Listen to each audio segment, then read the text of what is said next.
আরে celebrity TikToker Dibu ভাই না ওইটা? আরে টিকটকের টুকাই সেলিব্রিটি দিবু ভাই আইছে। দিবু ভাই প্লিজ একটা সেলফি। দিবু ভাই ভিডিও অন করছি, একটু মুজরা করেন। দিবু ভাই আমার একটা অটোগ্রাফ দেন ভাই।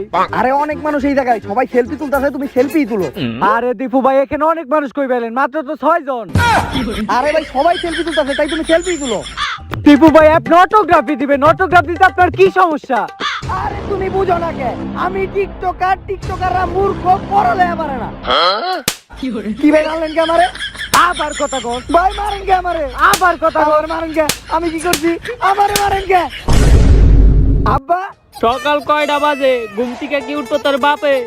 আব্বা আপনি তো ঘুম থেকে উঠছেনি। বাপের লগে মস্করা করো।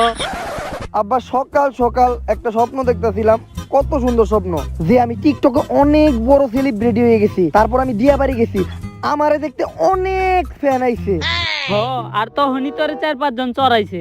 আব্বা আপনি জানলেন কেমনে? এই একটু আগে খবরে দেখলাম যে দিয়াবাড়ি যে এক সেলিব্রিটি টিকটকার দেখতে চুরের মতো, নাম দিছে প্রিন্স।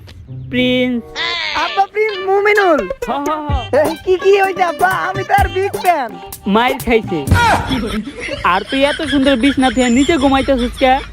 আব্বা আমি একজন টিকটকার, বিছানায় তো সাধারণ মানুষ ঘুমায়, আমি যা করি সবই ইউনিক। তোর মারে কইছিলাম সময় মতো তোরে পোলিও টিকাটা খাওয়াই নিতে, নইলে আজকে এই দিনটা দেখতে হইতো না। তোর জন্ম সময় তুই ছেলেকে একটা মূল্যবান অঙ্গ ছাড়া জন্ম নিছিলি। অনেকে আমার অনেক কথা কইছে, তাতে আমার কোনো দুঃখ লাগে নাই। যতটা দুঃখ লাগে তুই বড় হওয়ার পরে এই টিকটক করাতে। আব্বা এরকম অপমান করে কথা কওয়া ঠিক না, টিকটকার গো একটা ভবিষ্যৎ আছে। তুই আমার এই হাতের সিপাই টাকা। কই আব্বা কিছুই তো দেখা যায় না, অন্ধকার। এইটাই টিকটকার গো ভবিষ্যৎ। আর তুই এখনো ঘুম থেকে উঠোস না কে? উইটা কি করবো আব্বা, এখনো তো সকালই হয় নাই। হ, সময় তো তোকে টিকটকার গল গিয়ে স্লো মোশনে চলে। দুপুর 12টা বাজে। দুপুর 12টা বাজে?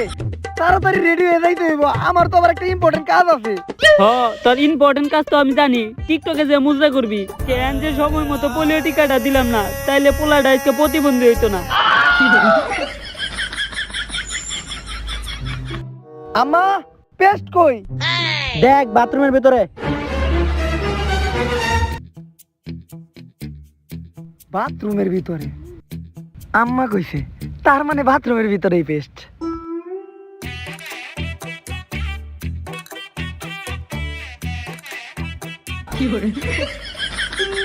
খারাপ না আম্মা, এই নতুন পেস্টটা কিন্তু খারাপ না। সমস্যা হইলো ফ্লেভার নোনতা নোনতা আর গন্ধটা বেশি ভালো না। তুই এটা কি দিয়ে দাঁত মাজছস? কেন পেস্ট? এটা তুই কই পাইলি? আরে তুমি না কইলা পেস্ট বাথরুমের ভিতরে। আরে প্রতিবন্ধী টিকটকার, বাথরুমের ভিতরে দিয়ে আমি বুঝাইছি যে পেস্ট বাথরুমের ভিতরে। তাহলে আম্মা আমি যে দাঁত মাজতাছি এইটা কি? প্রতিটা টিকটকের মাথায় যাতা হ্যাঁ কি? গু।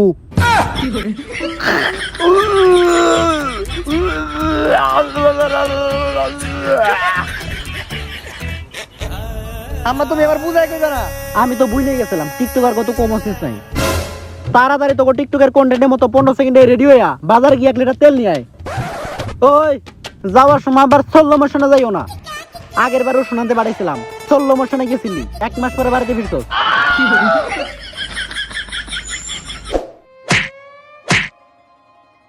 এই লেওরের দরজাটা খালি জাম হয়ে থাকে, এখন দরজাটা খুলবো কেমনে? দীপু ভাই তবা তবা, টিকটকে কি নাম দিল? মায়ও বাই কয়, বাপেও বাই কয়, এখন আবার আমারও বাই কয় লাগতেছে। দীপু একটু এদিকে আয়। নানি ডাকছিলা? তুই না খুব সুন্দর সুন্দর লজিক ছাড়া টিকটক ভিডিও বানাস, আজকে আমার সামনে একটা বানা। নানি তুমি আজকে আমার অরিজিনাল ট্যালেন্টটা বুঝলা, নাও তুমি ক্যামেরা ধরো। আচ্ছা তাইলে তুই এই পাশে বই বানা। আর নানি তুমি কিন্তু মনে করে টিকটকের ফিল্টারটা লাগাই নিও। টিকটকের চেহারা তো তেমন একটা ভালো থাকে না, প্রথমে তাকে সুইপারম্যান ফিল্টার লাগাও, দেখা দেবো জেন্টলম্যান। বুঝছি মাদার। তবা তবা থু, বুড়া বয়সে তো আমার গালি দেওয়া যাইবো না। স্টার্ট। কাট। কেন নানি ভিডিও তো শেষ হয় নাই? কিন্তু দরজা তো খুলে গেছে, এইটুকুতেই চলবো।